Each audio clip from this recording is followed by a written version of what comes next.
Cien años de soledad no es una novela, no es una gran historia, no es un Nobel, no es uno de los mejores libros escritos en Latinoamérica. Cien años de soledad es un gran espejo de la condición humana. Déjame, te explico por qué. Terminé de leer Cien años de soledad, onda del gran maestrazo Gabriel García Márquez, Gabriel García Márquez, y pensé que iba a encontrar al principio, ¿no? Pues una supernovela, como ya había escuchado por ahí. También pues esperaba ya algo, ¿no? Algo muy interesante por lo que todos sabían, por lo que ya sabía, pero en realidad no tenía una gran idea. Entonces creí que cuando lo empecé a leer, primero pues dije yo, no, pues es la historia de una familia. Después, como fui avanzando, dije yo, chale, este libro se trata de cómo se fundó y desarrolló, no sé, pues cualquier país básicamente podría ser la historia de cualquier país de Latinoamérica, o un país en desarrollo de cualquier lugar, un país en vías de desarrollo, desde la fundación de Macondo, cuando empiezan a tener esta conexión con los gitanos que traían conocimiento y novedades de otros lados, y después las guerras, la llegada del tren, la modernidad, la explotación económica, cuando la empresa bananera, la supuesta prosperidad, la decadencia. Parecía la historia de cualquier país. México sin problema podría ser Macondo, pero conforme iba avanzando la novela me fui entendiendo que Macondo no era solamente un pueblo, sino que más bien Macondo era una especie de arca que contenía a los espejos de cada arcano, de cada personalidad, de cada sesgo de conducta que representan los personajes. Los Buendía no eran solamente una familia, banda. Los Buendía son aspectos de cada uno de nosotros, son aspectos de cada una de las personalidades de las personas. Porque la novela habla de algo que todos vamos identificando dentro de la novela, y más allá Gabriel lo hace, te lo pone dentro de la novela, ¿no? Que uno de los personajes empieza a ver eso que quiere que veamos y que quiere que empecemos a ver, o que bueno, que te da el efecto. Ni siquiera sé si era la intención real de esto, ¿no? Pero desde la perspectiva simbólica esto es lo que te da, en este trip te mete, de empezar a ver en ti esos ciclos de repetición. Ves que los personajes están cometiendo los mismos errores por las mismas compulsiones, por los mismos deseos mal encaminados, acompañado de los mismos patrones de conducta, generación tras generación. Así durante 100 años de soledad, persona tras persona y vida tras vida. Entonces empiezas a ver los personajes de otra manera. Por ejemplo, José Arcadio pues ya no era solamente el fundador de Macondo. José Arcadio, muy pronto te das cuenta que él representa la búsqueda, pero una búsqueda obsesiva de conocimiento, un conocimiento que tal vez está fuera de su alcance.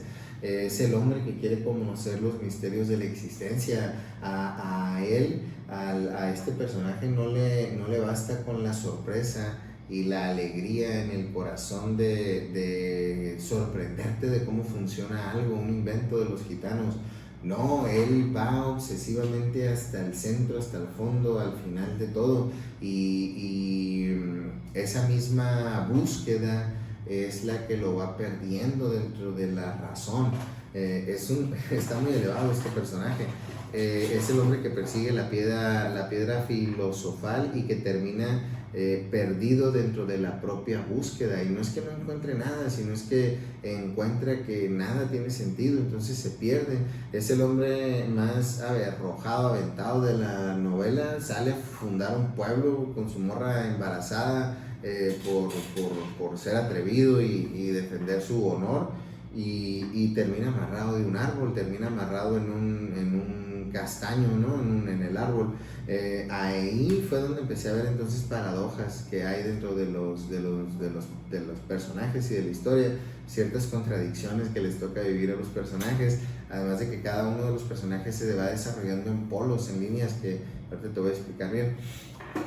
Por ejemplo, el coronel Aureliano, el coronel Aureliano Buendía, primero representaba un idealismo, ¿no? Cuando toma partido sobre uno de los dos bandos de la guerra y se convence de lo que está haciendo y la chingada, y al final termina en un nihilismo existencial, apartado de todo, encerrado en un aislamiento completo.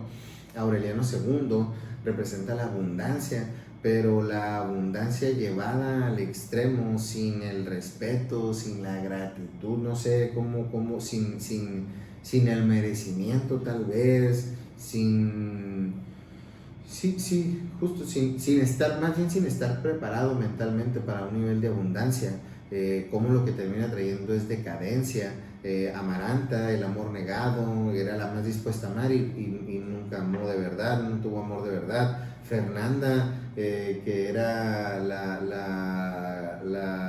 Fernanda Masconte, que creada para ser reina, o sea, ella que permaneció atrapada, fue creada para ser reina y terminó atrapada en una mansión que se estaba desmoronando, y ella trataba de mantener la ilusión ante todo, y a qué costo lo estaba haciendo, ¿no? A costa de todo. Entonces, Úrsula, por ejemplo, que representaba la estructura, que quería tener el control de todo, que quería tener mantener las riendas del lugar, de la casa, termina ciega, hecha a un rincón, siendo juguete de los niños.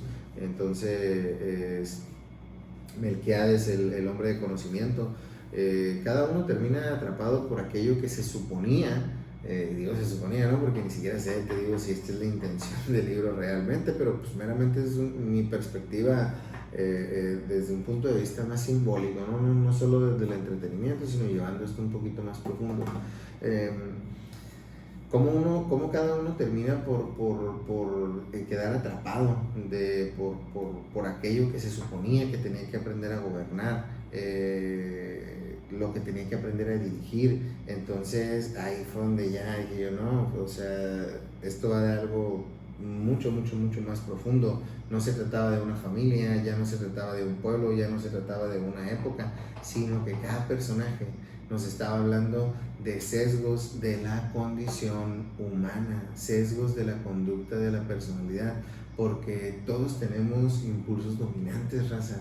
Todos tenemos una fuerza, un deseo, una obsesión, todos tenemos un león interior que de alguna manera tuviéramos que aprender a dominar, a controlar, a dirigir, porque el problema no es que exista ese león interior, esa es la chispa, como luego decimos, ¿no? De cada quien. El problema es cuando dejamos que ese león, que esa fuerza, que ese impulso nos dirija, nos lleve a donde él quiera en nuestra vida, y es cuando esa fuerza se vuelve destructiva. Esto, banda, está muy conectado con la clave 8 del tarot, la fuerza, la mujer que está dominando al león sin fuerza alguna realmente, pues no lo mata, no huye de él, no lo reprime, al contrario, lo gobierna. Ninguno de los Buendía logra gobernarse por completo. Todos terminan siendo arrastrados por la fuerza que se supone que deberían de ellos aprender a dirigir. Pero hay un personaje fundamental, Úrsula. Úrsula, que era un personaje que primero como que orbitaba alrededor de los Buendía, pero es un personaje bastante principal. La verdadera protagonista a veces creo de 100 años ni siquiera es José Arcadio ni los otros. A veces creo que es Úrsula, porque ella es la que de alguna manera va experimentando todas las etapas y todas las fases del lugar, ella y la casa, pero ahorita hablamos de la casa. Úrsula llega matando desde el principio. A ella le tocan las guerras, le toca la etapa de ver crecer a la familia primero, le toca la llegada de las guerras, la riqueza, la pobreza, la gloria, la decadencia, y mientras todos van buscando algo fuera, en algún momento todos están buscando algo fuera, ella trata de mantener y sostener la estructura de la casa, que la casa también te digo, es un personaje bien importante porque la casa tiene la misma evolución de los personajes. La casa aparece, luego crece, se expande, se llena de vida, llega un punto en el que, o sea, personas y todo el pedo, y se llena de dinero, después se llena de ruido, de pronto empieza la decadencia, empieza a envejecer, se vacía, se oscurece, empieza a craquear y a desplomarse y termina muriendo. Entonces la casa es la manifestación física, digamos, es la parte visible del linaje de los Buendía. Los verdaderos 100 años de soledad, te digo, ella y Úrsula, bro. Úrsula entiende hasta que queda ciega, ve, cuando ya pierde la vista es cuando en realidad ve a través de los años que los nombres están cambiando, que las generaciones van, que las generaciones siguen pasando, pero que los patrones se siguen repitiendo y que pertenecen ahí mismo los sesgos de conducta. Entonces ahí es donde regresamos a Melquiades. Que para mí Melquiades es el de los personajes más fascinantes de la historia. La neta, Melquiades parece existir fuera de lo que es todo Macondo y la historia, o sea, fuera incluso del tiempo. No pertenece a la familia, orbita en ella, pero jamás es absorbido como tal, porque incluso cuando le construyen su taller, el taller de alguna manera se mantiene aparte de lo que es la esfera de la casa de los Buendía.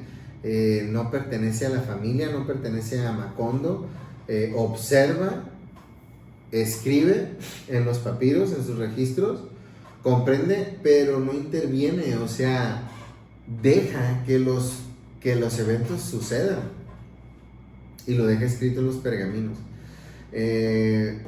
Conforme vas avanzando, o bueno, iba avanzando, te vas dando cuenta que Melquiades no era divino, tampoco no era un brujo, era más bien un sabio, porque él observaba desde fuera los patrones, no veía el futuro, simplemente sabía de qué forma reacciona cada persona ante ciertas circunstancias y veía claramente que iba a estar ocurriendo lo que había venido ocurriendo desde hace un tiempo y comprendía profundamente el patrón antes de conocer el desenlace. Entonces llega un punto en el que pareciera que él sabía, pero no es que supiera, es que simplemente él iba viendo cómo las cosas estaban avanzando y lo podía percibir hasta el final.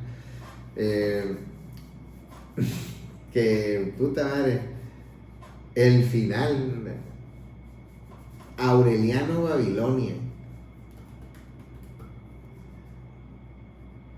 ¿Verdad? Aquí es donde todo se va, a mí ya se me fue a la chingada. Aureliano Babilonia, ¿por qué ese nombre para el último del linaje?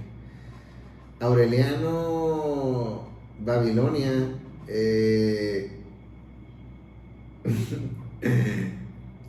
¿qué representaban los aurelianos?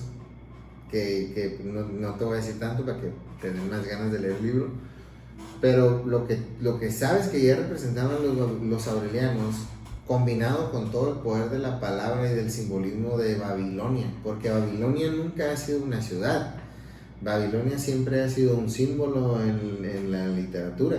Entonces, Babilonia representa la ciudad de la confusión, la ciudad de la ilusión, del sueño, donde el hombre olvida quién es, donde te pierdes en el ego, y justamente el último Aureliano llevaba ese nombre, Aureliano Babilonia, que representa, bueno, simboliza la conciencia, banda,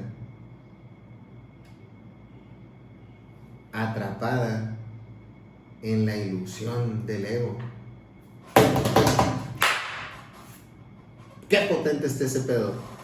La conciencia, banda, atrapada en la ilusión del ego. Cuando aparece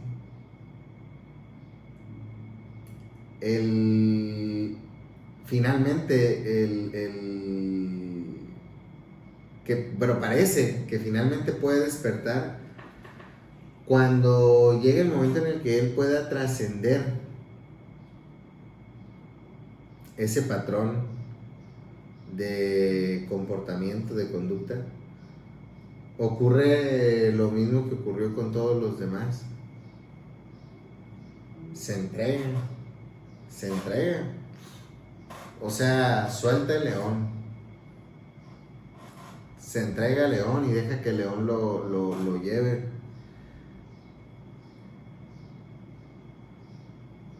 Y se abandona al deseo. Se identifica plenamente con el deseo,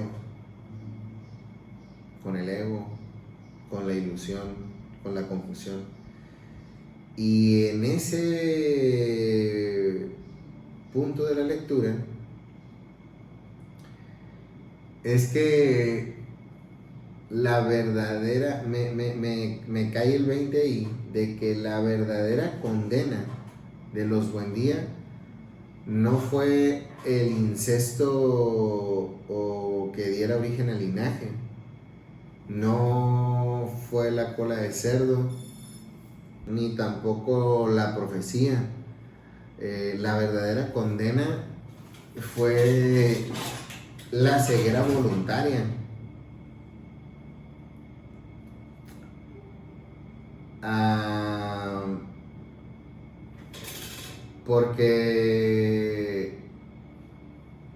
Porque todos tienen la oportunidad, tuvieron la oportunidad de despertar, todos tuvieron oportunidades para ver lo que estaba sucediendo, que se estaban entregando, todos tuvieron momentos en el que pudieron haber trascendido ese patrón, pero una y otra vez volvieron a dormirse, volvían a elegir continuar como siempre habían estado, como siempre hemos estado. Entonces,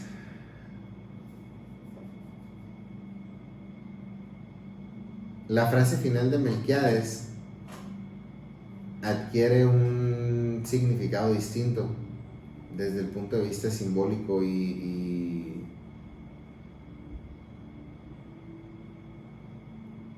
místico, digamos. Porque la frase dice: las estirpes condenadas a 100 años de soledad no tienen una segunda oportunidad sobre la tierra. Entonces, eso está ahí, cabrón, ¿no? Pero dejé de verlo como una maldición.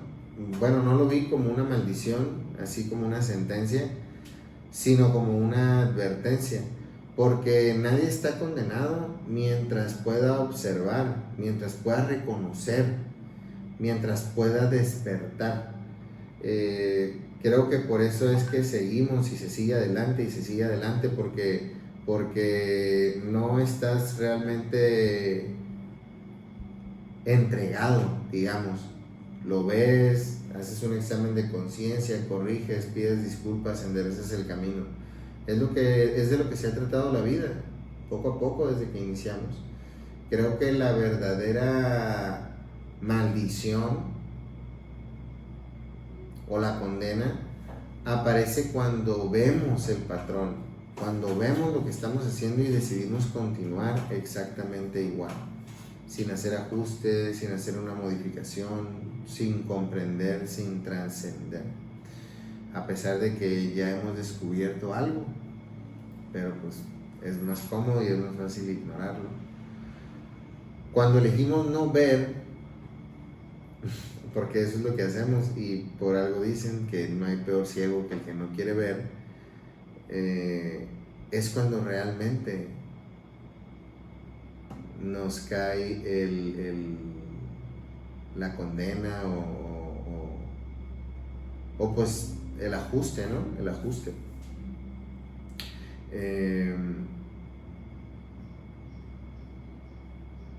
Creo yo que por ese tipo de estructura tan fuerte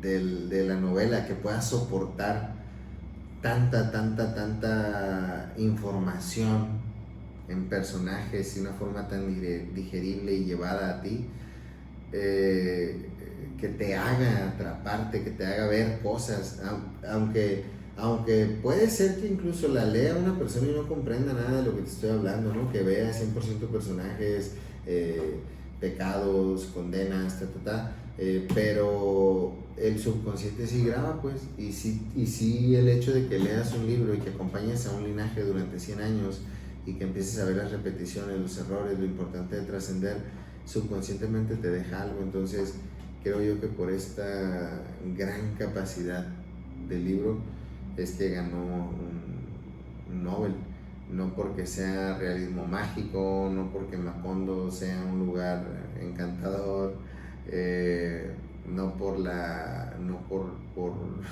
por ese tipo de trivialidades, ¿no? Sino porque logra algo, creo yo, que es extraordinario, y es que te obliga de cierta forma a observar durante 100 años a una familia que repite los mismos errores. Llega a ser incluso exasperante para ti ver cómo están repitiendo los mismos errores. Hay partes en las que puedes predecir que cierto personaje en realidad no está estudiando ni madres para papa, porque ya has visto, ya los sientes, que los conoces a todos.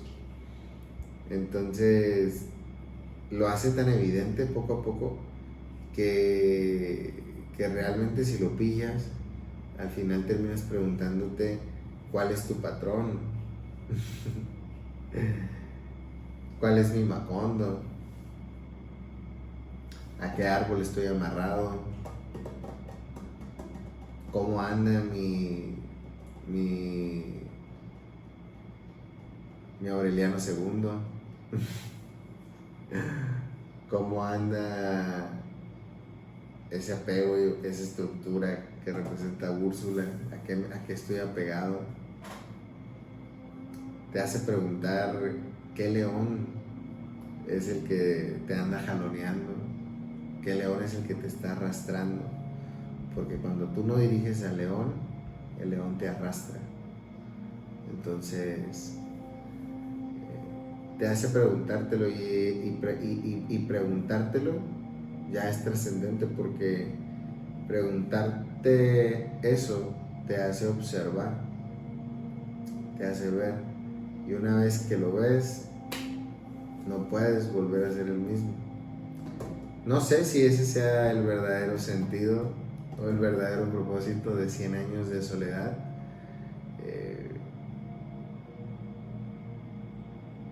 No sé si ese sea el objetivo, te digo.